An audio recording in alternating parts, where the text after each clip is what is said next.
Good morning, and welcome to the Civic Appreciation Breakfast. Like many of our events this past year, today's breakfast is not happening as we expected and as we usually planned for. But that does not diminish the appreciation I have for our city employees, who have stepped up in ways none of us ever anticipated since we gathered here last year. From our refuse collectors that have worked harder than ever to keep up with our community's trash as more and more residents work from home, to our firefighters that used to just wear breathing apparatus to protect themselves from smoke inhalation, but now have to wear a mask to protect themselves from COVID-19, oftentimes being quarantined from their loved ones for days because they had to transport a COVID-positive patient. To our police officers that have performed their already dangerous duties, now while wearing personal protective equipment in addition to their body armor, not just during a pandemic, but during over 100 protests in the last 16 weeks.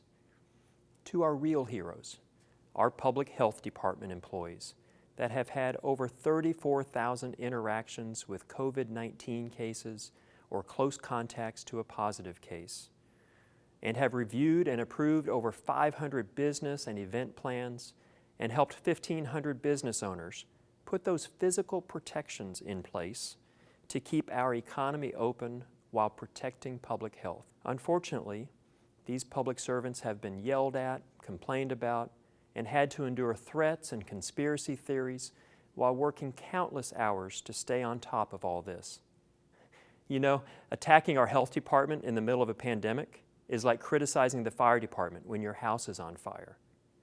I am so grateful for their work and for the opportunity to show our appreciation to them today, as I am grateful for the other public officials that have come together during the last 8 months to make the best decisions we know how, based on the data and science that we have today.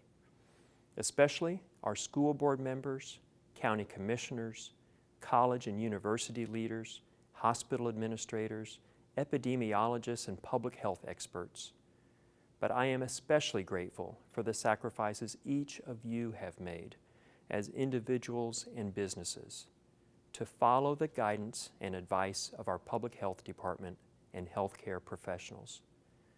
From families who have sacrificed time away from family and loved ones while they homeschooled their kids or telecommuted to work, to large companies like Veterans United, in addition to donating $500,000 to the city's pandemic relief efforts, VU has bought thousands of meals from scores of local restaurants and then donated them to our first responders, nurses, and unsheltered population.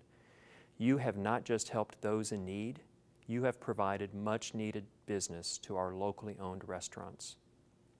To small companies like Dogmaster Distillery, who pivoted their production line from great bourbon and whiskey to making hand sanitizer for our city employees, police department, and first responders.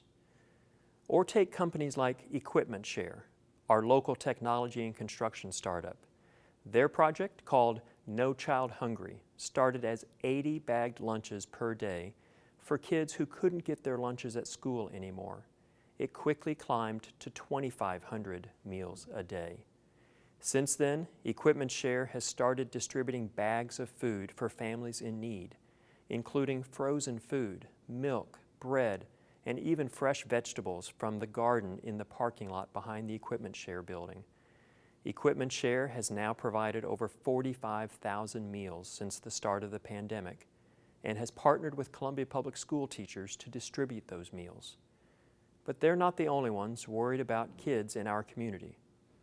When the pandemic hit in March, Broadway Diner owner Dave Johnson was worried about how kids who depend on school breakfast and lunch would get something to eat. With extra food that could have gone to waste, Diner Dave offered to feed any child who could get to Broadway Diner in downtown Columbia. Most days, he gives away 30 hot breakfasts or lunches to kids who need the comfort and nutrition of a hot meal. Sometimes, it's more like 120 meals a day.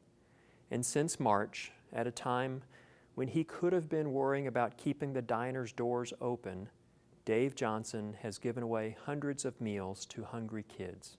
Why would he do that? because Dave told me simply, kindness spreads. He started the KIND program, which stands for Kids in Need Diner. One of the first people that donated to the KIND program was a 12-year-old boy who brought his birthday money and donated it. Some people donated their stimulus checks. Other diners just came in and said, "I'll buy the next 2 tickets." You see, kindness does spread. And when a small fire broke out at Broadway Diner last month, our firefighters took the inventory back to the fire station and cooked hot breakfasts and lunch for our community's kids for the next 2 days until Broadway Diner could get back up and running.